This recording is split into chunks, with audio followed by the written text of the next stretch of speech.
Hello friends, आप लोग कैसे हैं। आई होप आप लोग बहुत अच्छे होंगे। तो आज हम लोग पढ़ने वाले हैं एनसीईआरटी एग्जाम्पलर का जो केमिस्ट्री का चैप्टर है धातु एवं अधातु, उसका टोटल एमसीक्यू जो कि क्लास 10th का है।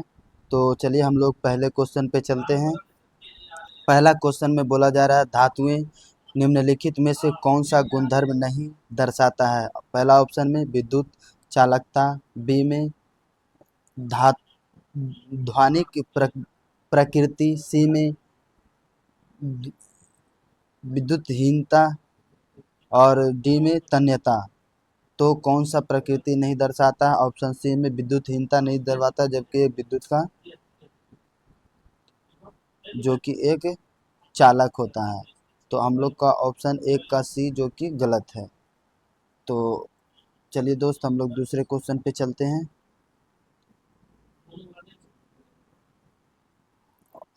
एक का सी, अरे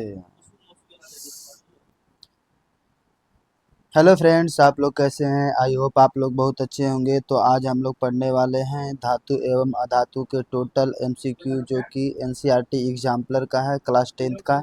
तो चलिए पहले नंबर क्वेश्चन पे चलते हैं। पहला नंबर क्वेश्चन में बोला जा रहा है कि धातुएं निम्नलिखित में से कौन सा गुणधर्म नहीं दर्शाती है। ऑप्शन ए में विद्युत चालकता, ऑप्शन बी में ध्वनिक प्रकृति, ऑप्शन सी में विद्युतहीनता, ऑप्शन डी में तन्यता। तो कौन सा गुणधर्म नहीं दर्शाती है। ऑप्शन सी में विद्युतहीनता जो है वो हम लोग का धातु नहीं दर्शाता है, विद्युतहीनता।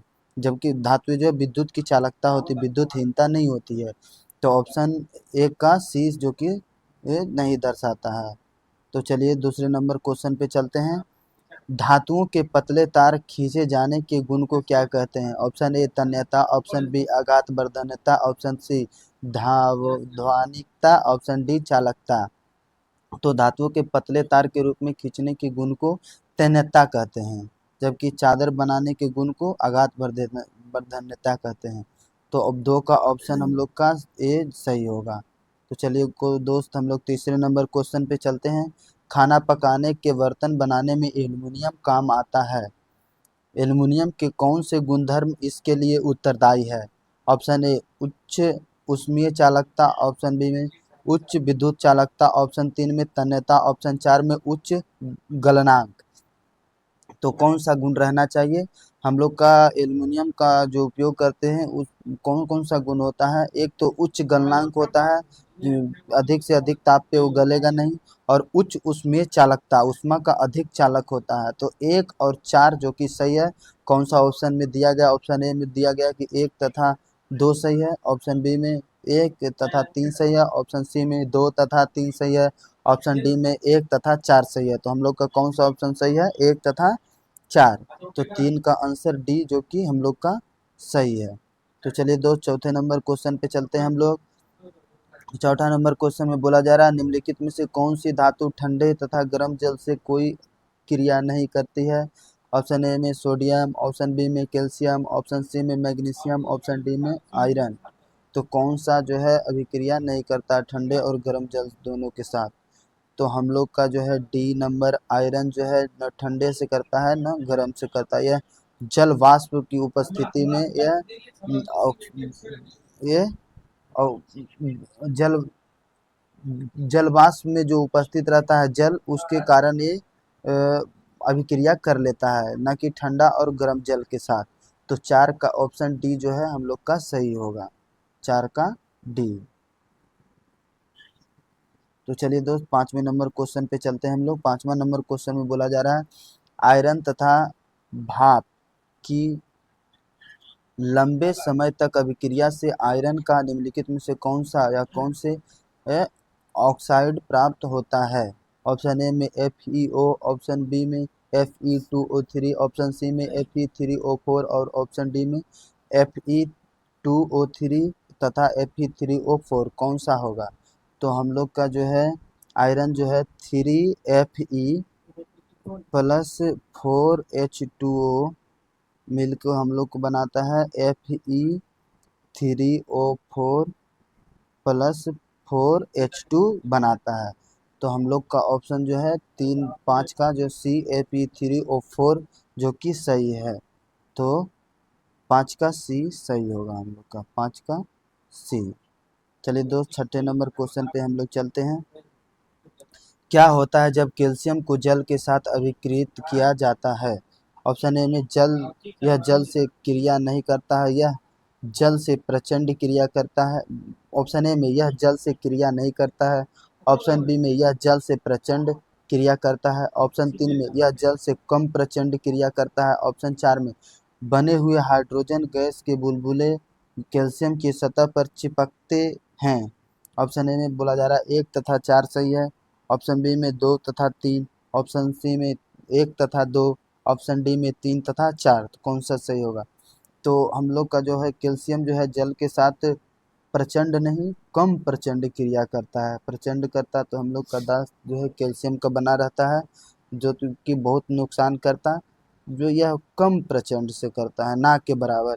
और 4 में बोला जा रहा है बने हुए हाइड्रोजन गैस के बुलबुले कैल्शियम की सतह पर चिपकते हैं और यह जल में जो है तैरने लगता है। तो ऑप्शन जो ए हम लोग का 3 और 4 जो कि सही होगा, जो कि 6 के डी में दिया गया है। ऑप्शन 3 और 4 सही होगा, जो कि डी ऑप्शन सही है। तो चलिए दोस्त, हम लोग 7वें नंबर क्वेश्चन पे चलते हैं। 7वें नंबर क्वेश्चन में बोला जा रहा है धातुएं सामान्यतः अम्लों से क्रिया कर लवण तथा हाइड्रोजन गैस देती है।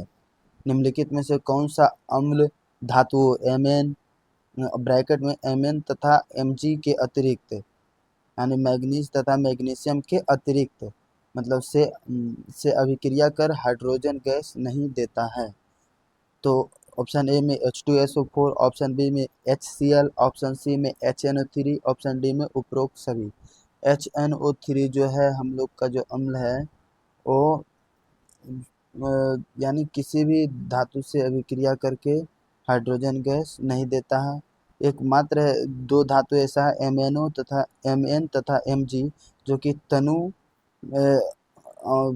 HNO3 की तरह, यानी तनु HNO3 के साथ हाइड्रोजन गैस उत्पन्न करता है। तो 7 का हम लोग का सी जो कि सही होगा। तो चलिए दोस्त, हम लोग 8वां नंबर क्वेश्चन पे चलते हैं। यहाँ जो HNO3 जो है एक एक जो है इसका नाम जो है HNO3 नाइट्रिक एसिड, नाइट्रिक से एसिड है इसका नाम। तो H2SO4 को सल्फ्यूरिक एसिड बोलते हैं, HCl को हाइड्रोक्लोरिक एसिड बोलते हैं, तो आप लोग जानते होंगे। तो 7 का आंसर सी जो कि सही है। तो 8 नंबर क्वेश्चन पे चलते हैं। एक्वारेजिया का संयोजन है। एक्वारेजिया का क्या संयोजन है? एक्वारेजिया जो ऑप्शन ए में तनु HCl और सांद्र HNO3 3:1 में है। ऑप्शन बी में सांद्र HCl और तनु HNO3 3:1 में है। ऑप्शन सी में सांद्र HCl और सांद्र HNO3 3:1 में है। ऑप्शन डी तनु HCl और तनु HNO3 3:1 में है। तो हम लोग का कौन एक्वारेजिया बनाने के लिए HCl और HNO3 का सांद्र, दोनों का जो है हम लोग का सांद्र लेना पड़ता है। सांद्र HCl 3 के अनुपात में और सांद्र HNO3 1 के अनुपात में। जिधर HNO3 जो लगा हुआ है नाइट्रिक एसिड, वो HNO3 इधर लगा हुआ था, 1 इधर अनुपात आ जाएगा। और HCl में मान लिया जाए 1 लगा हुआ है यानी ब्रैकेट में, और तो इधर 3 कर दिया जाता है, यानी 3:1 में। तो 8 का सी जो कि हम लोग का सही होगा। सांद्र HCl 3 अनुपात में और सांद्र HNO3 1 के अनुपात में। तो चलिए 8वें नंबर क्वेश्चन पे चलते हैं। 9वें नंबर क्वेश्चन पे चलते हैं। निम्नलिखित में से कौन से आयनिक यौगिक नहीं है? Option A KCl, option 2 HCl, option 3 CCl4, option 4 NaCl। Option A में 1 तथा 2, ऑप्शन बी में 2 तथा 3, ऑप्शन 3 में 3 तथा 4, ऑप्शन डी में 1 तथा 3। तो कौन सा होगा हम लोग का सही? तो 3 में दिया हुआ CCl4, जो कि कार्बन भी अधातु है, क्लोरीन भी अधातु है। तो अधातु अधातु में आयनिक अभिक्रियाएं नहीं, आयनिक यौगिक नहीं बनाता है, ये सहसंयोजन यौगिक बनाता है। आयनिक यौगिक बनाने के लिए धातु और अधातु की जरूरत होती है।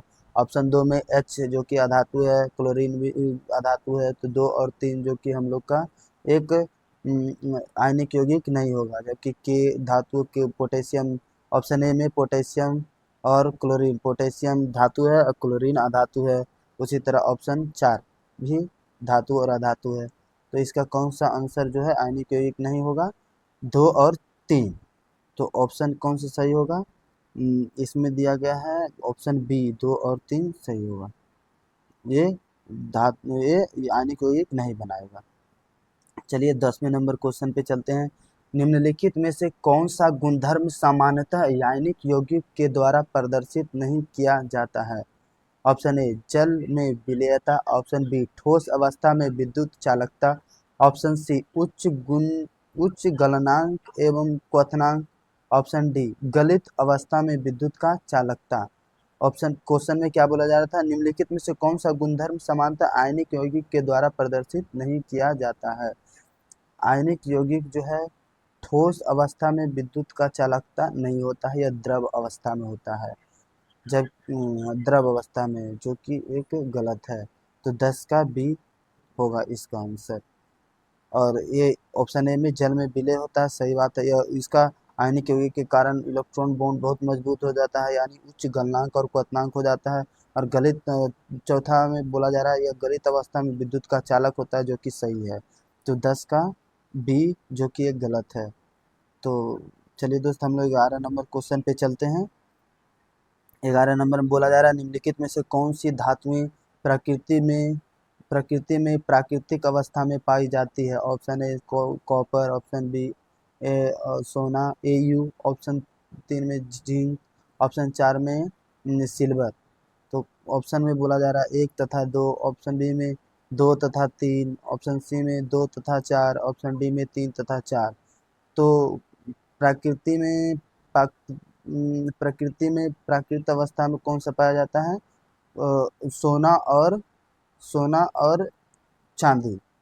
तो 2 और 4 जो कि हम लोग का सही होगा। तो 11 का सी जो कि हम लोग का सही है। चलिए दोस्त 12 नंबर क्वेश्चन पे हम लोग चलते हैं। विभिन्न विधियों द्वारा धातुओं को परिष्कृत किया जाता है। निम्नलिखित में से कौन सी धातुओं को विद्युत परिष्करण द्वारा परिष्कृत किया जाता है? क्वेश्चन में बोला जा रहा है कि विभिन्न विधियों द्वारा धातुओं को परिष्कृत किया जाता है। तो निम्नलिखित में से कौन सी धातुओं को विद्युत परिष्करण द्वारा परिष्कृत किया जाता है? ऑप्शन ए सोना, option B copper, option 3 sodium, option 4 में कैल्शियम। तो सोना और हम लोग का कॉपर को जो है विद्युत परिष्करण द्वारा परिष्कृत किया जाता है। तो कौन सा सही होगा? 1 और 2 कौन से ऑप्शन में दिया गया? ऑप्शन ए में 1 तथा 2 दिया गया है, ऑप्शन बी में 1 तथा 3, ऑप्शन सी में 2 तथा 3, ऑप्शन डी में 3 तथा 4। तो हम लोग का आंसर कौन सा सही होगा? 1 तथा 2 जो कि सही है। तो 12 का 1। चलिए दोस्त 13 नंबर क्वेश्चन पे हम लोग चलते हैं। 13 नंबर क्वेश्चन पे चलते हैं। वायु में लंबे समय तक उद्भासन से सिल्वर की वस्तुएं काली हो जाती है, यह निम्नलिखित में से किसके बनने के कारण होता है? ऑप्शन ए में Ag3n, ऑप्शन बी में Ag2O, ऑप्शन सी में Ag2S, ऑप्शन डी में Ag2S तथा Ag3n। तो सिल्वर की वस्तुएं काली पड़ जाती है सिल्वर सल्फाइड के कारण, Ag2S। ऑप्शन सी जो कि सही है हम लोग का Ag2S। तो चलिए दोस्त हम लोग 14 नंबर क्वेश्चन पे चलते हैं। 14 नंबर क्वेश्चन पे क्या बोला जा रहा है? 14 में बोला जा रहा है किसकी पतली परत के लेपन के द्वारा आयरन को जंग से बचाने के लिए गैल्वेनीकरण एक विधि है? तो ऑप्शन ए में गैलियम, ऑप्शन बी में एल्यूमिनियम, ऑप्शन सी में जिंक, ऑप्शन डी में सिल्वर। तो अब गैल्वेनीकरण में कौन सा होता है हम लोग का? जिंक। 14 का सी जो कि हम लोग का सही होगा। 14 का सी। 15 नंबर क्वेश्चन पे चलते हैं। हमारे जीवन के लिए स्टेनलेस स्टील एक उपयोगी पदार्थ है। स्टेनलेस स्टील में आयरन को किसके साथ मिश्रित किया जाता है? ऑप्शन ए में Ni निकेल तथा क्रोमियम, ऑप्शन बी में कॉपर तथा क्रोमियम, ऑप्शन सी में निकेल तथा कॉपर, ऑप्शन डी में कॉपर तथा सोना। तो स्टेनलेस स्टील में आयरन, निकेल और क्रोमियम का उपयोग किया जाता है। 15 का ऑप्शन ए में दिया गया है निकेल तथा क्रोमियम का। तो चलिए दोस्त 16 नंबर क्वेश्चन पे हम लोग चलते हैं। यदि कॉपर को वायु में खुला रखा जाता है तो यह अपनी चमकीली भूरी सतह खो देता है तथा हरे रंग की परत प्राप्त करता है। यह किसके निर्माण के कारण होता है? ए में CuSO4, बी में CuCO3, सी में CuNO3 के होल 2, डी में CuO। तो कौन सा होगा? वायु में कार्बन कार्बन डाइऑक्साइड की उपस्थिति के कारण जो हम लोग का कॉपर है, कॉपर कार्बोनेट बना लेता है और उस पर हरा रंग का परत चढ़ जाता है। यानी कॉपर यानी तांबे के जो बर्तन रहता है उस पे हरे रंग का बहुत दिन हो जाता है तो एक परत जैसा हरे रंग का जम जाता है, वो कॉपर कार्बोनेट का परत जमा लेता है। तो 16 का बी जो कि हम लोग का सही होगा। चलिए दोस्त 17 नंबर क्वेश्चन पे हम लोग चलते हैं। धातुएं सामान्यतः ठोस प्रकृति की होती है, निम्नलिखित में से कौन सी धातु कमरे के ताप पर द्रव अवस्था में होती है? तो ऑप्शन ए में सोडियम, ऑप्शन बी में आयरन, ऑप्शन सी में क्रोमियम, ऑप्शन डी में पारा। पारा जो कि एक धातु है, धातु के साथ साथ यह द्रव अवस्था में एकमात्र धातु है जो द्रव अवस्था में। 17 का डी सही होगा। 18 नंबर क्वेश्चन पे चलते हैं हम लोग दोस्त। निम्नलिखित में से कौन सी धातुएं गलित अवस्था में उनके क्लोराइड के विद्युत अपघटन से प्राप्त होती है? Option A sodium, option B calcium, option 3 iron, option 4 copper. तो कौन कौन सा ऑप्शन हम लोग का विद्युत अपघटन से प्राप्त होता है? ऑप्शन ए में दिया गया 1 तथा 4, ऑप्शन बी में दिया गया 3 तथा 4, ऑप्शन सी में 1 तथा 3, ऑप्शन डी में 1 तथा 2। तो कौन कौन सा प्राप्त होता है? सोडियम हम लोग का प्राप्त होता है, जैसे Na सोडियम क्लोराइड जो लवण है Na+Cl विद्युत अपघटन से Na+ और Cl में टूट जाता है। उसी तरह कैल्शियम भी है, कैल्शियम। तो हम लोग का ऑप्शन जो है एक और दो जो कि सही होगा। तो 1 और 2 कौन सा ऑप्शन में दिया गया है? ऑप्शन नंबर डी, 18 का डी जो कि सही होगा। चलिए दोस्त हम लोग 19 नंबर क्वेश्चन पे चलते हैं। 19 नंबर क्वेश्चन पे बोला जा रहा है सामान्यतः अधातुएं चमकीली नहीं होती है, निम्नलिखित में से कौन सी अधातुएं चमकीली है? ऑप्शन ए में सल्फर, ऑप्शन बी में ऑक्सीजन, ऑप्शन सी में नाइट्रोजन, ऑप्शन डी में आयोडीन।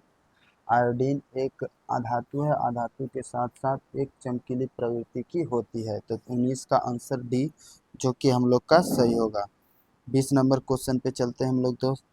20 नंबर क्वेश्चन में बोला जा रहा है निम्नलिखित 4 अधातुओं में से कौन सी उसके लवण के विलयन से अन्य 3 धातुओं द्वारा विस्थापित की जा सकती है? Option A magnesium, option B silver, option C zinc, option D copper. तो कौन सा जो है विस्थापित की जा सकती है? क्वेश्चन में दिया गया था निम्नलिखित 4 धातुओं में से कौन सी उसके लवण के विलयन से अन्य 3 धातुओं द्वारा विस्थापित की जा सकती है? तो मैग्नीशियम, जिंक और कॉपर तीनों का तीनों जो है हम लोग को जो सोने का चांदी का जो है Ag उसको विस्थापित कर सकता है, क्योंकि तीनों की अभिक्रियाशीलता अधिक है और चांदी की अभिक्रियाशीलता जो कि कम है। तो मैग्नीशियम, कॉपर और जिंक तीनों एक लवण के विलयन में रहेगा तो कॉपर चांदी को विस्थापित कर देगा। तो 20 का बी जो कि सही होगा हम लोग का, यानी तीनों से हम लोग का चांदी जो है विस्थापित हो जाएगा। तो 21 नंबर क्वेश्चन पे हम लोग चलते हैं। 21 नंबर क्वेश्चन में बोला जा रहा है कि 3 चिन्हित प्रखननियाँ ए, बी तथा सी में क्रमशः सांद्र HCl, सांद्र HNO3 तथा सांद्र HCl एवं सांद्र HNO3 का 3:1 में मिश्रित लिए गए। प्रत्येक प्रखनली में धातु का एक छोटा टुकड़ा डाला गया। प्रखनली ए तथा बी में कोई परिवर्तन नहीं हुआ, परंतु प्रखनली सी में धातु घुल गई। धातु हो सकती है। धातु ऑप्शन ए में Al एल्युमिनियम, ऑप्शन बी में सोना, ऑप्शन सी में कॉपर, ऑप्शन डी प्लेटिनम। तो जो एक्वारेजिया जो बना है, एक्वारेजिया में एकमात्र जो धातु है हम लोग का सोना जो है एक घुल जाता है। तो 21 का ऑप्शन बी हम लोग का सही होगा। 22 नंबर क्वेश्चन में एक मिश्र धातु है। मिश्र धातु ऑप्शन ए में एक तत्व, ऑप्शन बी में एक यौगिक, ऑप्शन सी में एक समांगी मिश्रण, ऑप्शन डी में एक विसमांगी मिश्रण। तो एक मिश्र धातु जो होता है, धातु धातु के मिश्रण को या अधातु धातु के मिश्रण को भी मिश्र धातु बोला जाता है। तो कौन सा एक मिश्र धातु होगा? तो ऑप्शन सी में एक मिश्र धातु जो है एक समांगी मिश्रण है, ना कि विसमांगी। मिलाने पे ये समान रूप से मिश्रित होता है। तो 22 का सी, जैसे पीतल है ना, एक समांगी मिश्र धातु है। तो 22 का सी हम लोग का सही होगा। 23 का एक विद्युत अपघटनी सेल बनता है। ऑप्शन ए धनावेशित कैथोड से, ऑप्शन बी ऋणावेशित एनोड से, ऑप्शन 3 धनावेशित एनोड से, ऑप्शन 4 ऋणावेशित कैथोड से। ऑप्शन ए में 1 तथा 2 सही है, ऑप्शन बी में 3 तथा 4 सही है, ऑप्शन 3 में 1 तथा 3 सही है, ऑप्शन डी में 2 तथा 4 सही है। कौन सा सही होगा हम लोग का? बोला जा रहा है कि एक विद्युत अपघटनी सेल बनता है। एक विद्युत अपघटनी सेल जो है, एक विद्युत अपघटनी सेल में कैथोड जो होता है ऋणायन होता है और एनोड जो होता है वो धनायन। एनोड जो पॉजिटिव होता है और कैथोड निगेटिव होता है। और विद्युत अपघटनी सेल में जो है हम लोग का एक जो धातु जो है कैथोड पे जाके जमा होता है और अशुद्धि जो है एनोड पे जाके जमा होता है। तो विद्युत अपघटनी सेल में कैथोड जो है एक ऋणावेशित होता है और एनोड पॉजिटिव होता है। तो इस कौन सा दिया गया है? ऑप्शन 3 में धनावेशित एनोड से, जो कि 3 सही है, और ऋणावेशित कैथोड से 4, जो कि सही है। 3 और 4। 23 का हम लोग का बी में दिया गया है 3 और 4, जो कि सही है। चलिए दोस्त 24 नंबर क्वेश्चन पे चलते हैं। जिंक के विद्युत परिष्करण के दौरान यह, ऑप्शन ए कैथोड पर निक्षेपित होता है, ऑप्शन बी एनोड पर निक्षेपित होता है, ऑप्शन सी कैथोड तथा एनोड दोनों पर निक्षेपित होता है, ऑप्शन डी विलयन में बना रहता है। तो 24 का अभी ऊपर हम बोले हैं दोस्त कि जिंक जो है विद्युत परिष्करण में धातु जो है कैथोड पे निक्षेपित होता है, यानी कैथोड पे जाके जमा होता है। तो 24 का हम लोग का कौन सा सही होगा? तो 24 का हम लोग का ऑप्शन ए में कैथोड पर निक्षेपित होता है, जो कि सही होगा। तो चलिए दोस्त अगले क्वेश्चन पे हम लोग चलते हैं। 25 नंबर पे, एक तत्व ए मुलायम है तथा उसे चाकू से काटा जा सकता है। यह वायु के प्रति अत्यधिक अभिक्रियाशील है तथा वायु में खुला नहीं रखा जा सकता है। यह जल के साथ प्रचंड अभिक्रिया करता है। निम्नलिखित में से इस धातु को पहचानिए। ऑप्शन ए में मैग्नीशियम, ऑप्शन बी में सोडियम, ऑप्शन सी में फास्फोरस, ऑप्शन डी में कैल्शियम। तो कैल्शियम हम लोग का, सोडियम एक धातु है जो चाकू से काटा जा सकता है। तो 25 का बी जो कि सही होगा हम लोग का, 25 का बी। चलिए दोस्त 26 नंबर क्वेश्चन पे हम लोग चलते हैं। मिश्र धातु एक धातु का एक धातु अथवा अधातु के साथ समांगी मिश्रण है। निम्नलिखित में से कौन सी मिश्र धातु उसके अवयवों में एक अधातु रखती है? तो हम लोग का ऑप्शन में बोला जा रहा है एक पीतल, ऑप्शन ए पीतल, ऑप्शन बी में कांसा, ऑप्शन डी में अम्लगम, ऑप्शन डी में स्टील। तो ऑप्शन ए में पीतल जो तांबा और जस्ता से बनता है, और ऑप्शन बी में भी कांसा, जो कि कांसा जो है तांबा और कांसा जो कि एक धातु और धातु से बनता है। ऑप्शन डी में, ऑप्शन सी में कोई भी धातु और अम्लगम जो बनता है ये पारा का मिश्रण होता है। पारा भी एक धातु है।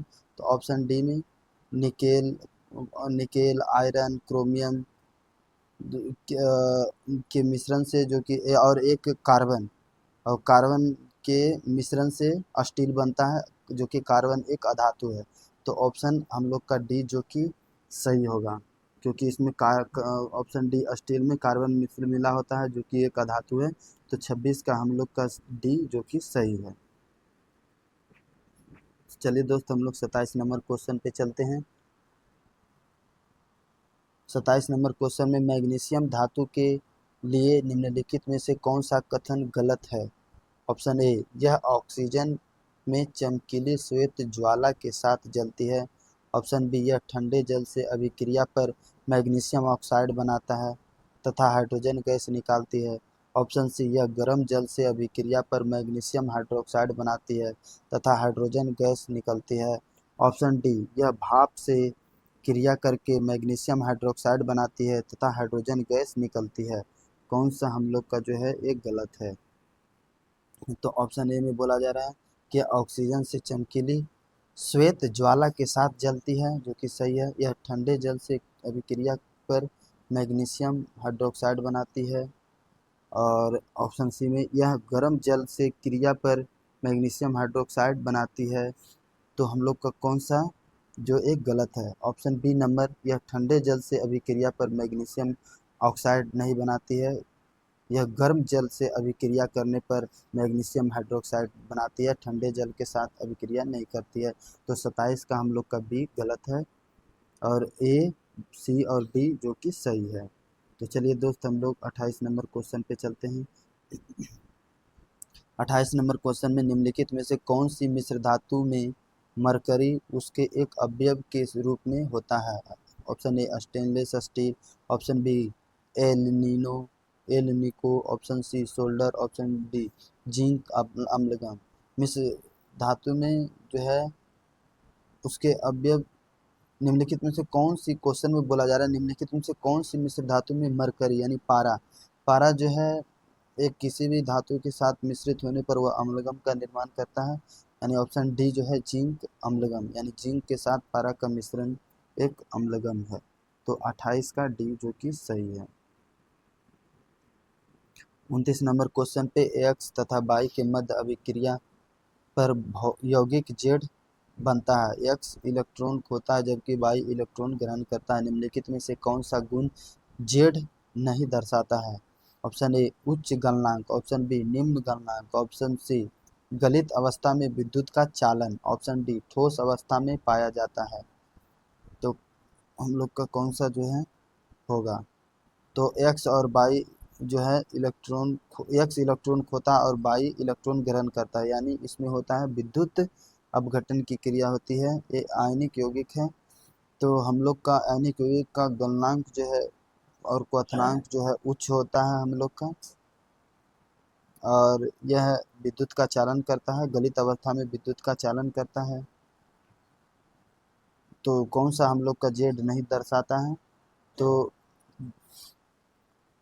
हम लोग का आंसर जो है कौन सा सही होगा? तो ऑप्शन बी में जो बोला जा रहा है निम्न गलनांक, जो कि हम लोग का गलत है। उच्च गलनांक और उच्च गलनांक दर्शाता है, ना कि निम्न गलनांक। तो 29 का हम लोग का भी गलती है। तो यही बोला जा रहा था कि कौन सा गलत है। 30 नंबर क्वेश्चन में तीन तत्व एक्स, वाई तथा जेड के इलेक्ट्रॉनिक विन्यास हैं। एक्स का 2, 8 और वाई का 2, 8, 7 तथा जेड का 2, 8 और 2। तो निम्नलिखित में से कौन सा कथन सही है? तो ऑप्शन ए में एक्स एक धातु है। ऑप्शन बी में वाई एक धातु है। ऑप्शन सी में जेड एक अधातु है। ऑप्शन डी में वाई अधातु है तथा जेड एक धातु है। कौन सा हम लोग का जो कथन सही है? तो ऑप्शन हम लोग डी में देखेंगे, वाई अधातु है। वाई अधातु है जो कि सही है। 2, 8, 7, 7, 1, 2 और 3 जिसके वाह्यतम कक्षा में रहते हैं वो धातु होते हैं, जबकि 4, 5, 6 और 7 रहते हैं तो अधातु होते हैं। तो वाई के वाह्यतम कक्षा में 7 है तो अधातु है, और जेड के वाह्यतम कक्षा में 2 है जो कि एक धातु है। तो 30 का आंसर डी सही होगा हम लोग का। चलिए दोस्त, 31 नंबर क्वेश्चन पे धातुएं सामान्यतः क्षारीय ऑक्साइड बनाती है। निम्नलिखित में से कौन सी धातु एक उभयधर्मी ऑक्साइड बनाती है? ऑप्शन ए में सोडियम। ऑप्शन बी में कैल्शियम। ऑप्शन सी में एल्यूमिनियम। ऑप्शन डी में कॉपर। तो हम लोग का जो है एल्यूमिनियम एक अधातु उभयधर्मी ऑक्साइड यानी उभयधर्मी ऑक्साइड यानी क्षारीय ऑक्साइड और अम्लीय ऑक्साइड दोनों बनाती है ये। तो ऑप्शन सी जो कि सही होगा हम लोग का 31 का। 32 नंबर क्वेश्चन में सामान्यतः अधातु विद्युत के चालक नहीं होते हैं। निम्नलिखित में से कौन सा विद्युत का चालक अच्छा चालक है? तो हम लोग का ऑप्शन ए में हीरा, ऑप्शन बी में ग्रेफाइट, ऑप्शन सी में सल्फर, ऑप्शन डी में फ्लोरीन।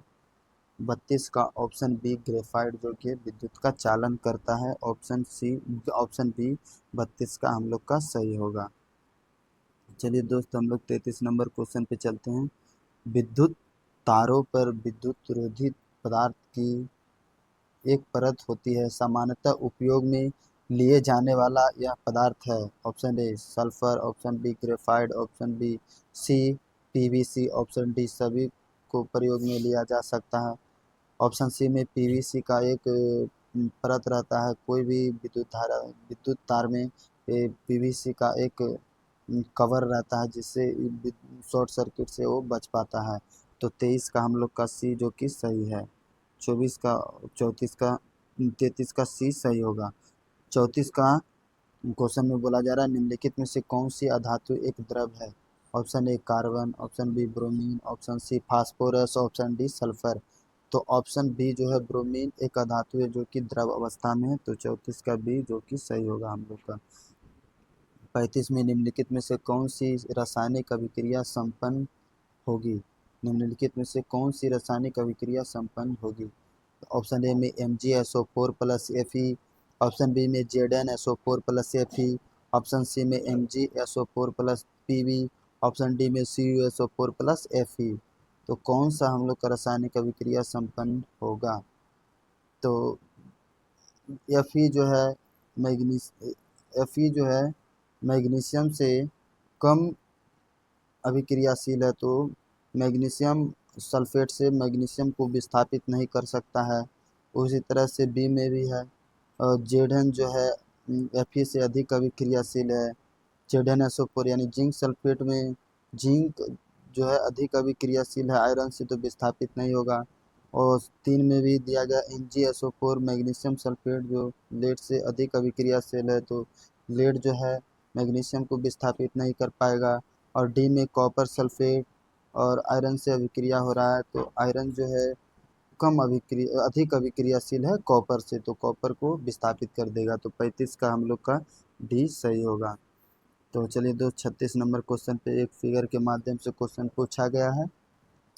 निम्नलिखित में से कौन सा विद्युत अपघटनी परिष्करण की सही व्याख्या करता है। ऑप्शन ए में दिया गया है कि कैथोड पॉजिटिव है।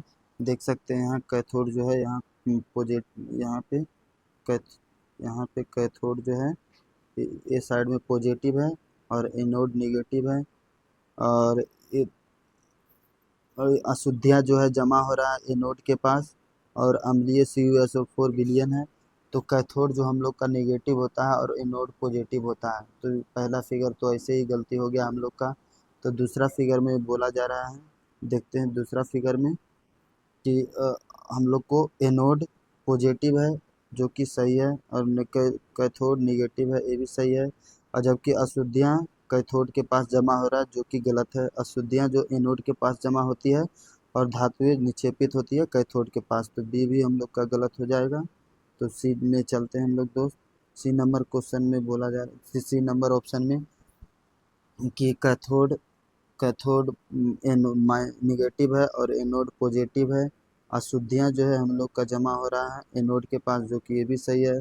और जो जो हम लोग का शुद्ध पदार्थ है यानी अवक्षेप होता है धातु का वो कैथोड पे जमा होता है। तो हम लोग का बी जो है हम लोग का सी जो है सही होगा। तो 36 का ऑप्शन सी हम लोग का सही होगा।